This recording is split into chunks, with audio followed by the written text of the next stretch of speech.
Hello YouTube, my name is Ami Amon, ang may-ari ng channel na ito. Ako po ay nakatanggap ng message sa inyo na dahil lang po doon sa pusa na ina-upload ko na reuse content na po ako. Nagkamali na po ako. So, yung pusa kasi galing po doon sa TikTok yon. Tapos, nisip ko, yung pag-save, in-upload ko po doon sa channel ko. Kasi nakitan talaga ako doon sa pusa kasi mahilig ako sa hayop. Pusa, aso, mahilig talaga ako. Parang malapit ako sa kanila. Kaya po, kinuha ko, yung pagka-save ko, in-upload ko doon sa account ko. So, dahil lang po doon, na nagkaroon na ako ng violation, na in-upload ko yun ay hindi akin talaga. Kinuha ko lang yun. Kasi nakita na ko, na-upload ng iba na pala yun. So, ibig sabihin, hindi na pwedeng i-upload kasi na-upload na. Dahil lang po doon, nagkamali po ako. So, dahil nakyutan talaga ako doon sa pusa na yun. So, yan po. Mga ilang araw lang nakatanggap ako ng violation na galing sa inyo.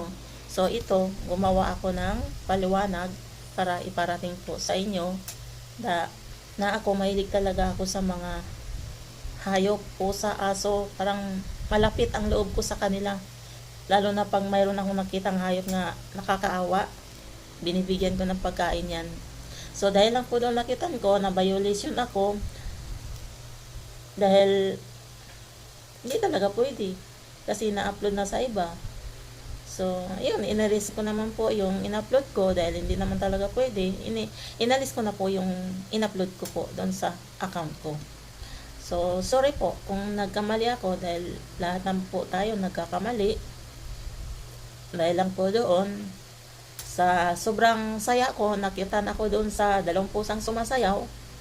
Naisipan kong kinuha, tapos in-upload ko. Hindi ko rin naisip kung tama ba yung ginagawa ko o hindi. So, yun na ang kinakalabasan doon na hindi talaga pwede kasi na-upload ng iba tapos in-upload ko rin. So, nilagyan ko naman po doon na pangalan na itong video na to ay hindi akin. Nilagay ko po doon sa ibaba yung pag-upload ko na doon sa YouTube. So, yun na. Kaya guys, kahit anong natin gusto natin, hindi pala pwede sa iba yon. So, mag-ingat po tayo sa ating ina-upload. Kasi dahil na gustong-gusto mo talaga, gustong-gusto mo i-upload yun, kaya kinuha mo. So, hindi pala talaga pwede. Kailangan talaga original. Siyempre po, first time ko. Kita nyo naman, nagtiyaga ako sa YouTube 5 taon. Sa 5 taon na yan, tsaka ako na-monetize. Ngayon na-monetize na po ako sa 5 taon na yan dahil ang hirap talaga mag-ipon ng watch hour. Napakatagal po. Napakatagal mag-ipon ng watch hour dahil ang gamit ko lang po ay cellphone lang. 2 cellphone ko lang. Kasi yung 3 cellphone sana ako, kaso lang yung isa nasira na. Kaya 2 cellphone na lang po. Ito. 2 cellphone lang to at saka yung ginamit ko ngayon na inano ko ng video ngayon. 2 lang. Kasi wala naman akong laptop o computer kaya Android lang ang ginamit ko. Kaya napakatagal talaga. Biro mo, umabot na 5 taon. Nagtiyaga lang talaga ako. Baka sakali pagdating ng araw ay maabot ko talaga yun. So naabot ko naman na monetize ko pero wala pang sahod. Mag-antay muna ako ng $100. Pag nakuha ko na yon, saka ako sumahod. So ngayon, wala pa talaga. Nag-iipon pa ako. So yan guys, maraming salamat po sa inyong panonood sa aking video. Sa lahat ng followers ko, maraming salamat po sa inyo.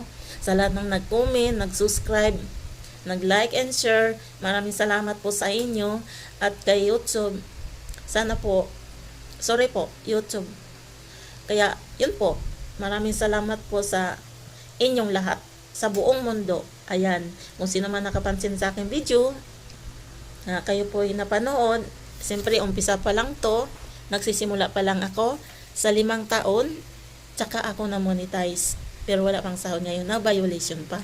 Kaya maraming salamat po. sa inyong pag-unawa sa akin. God bless you all. Thank you.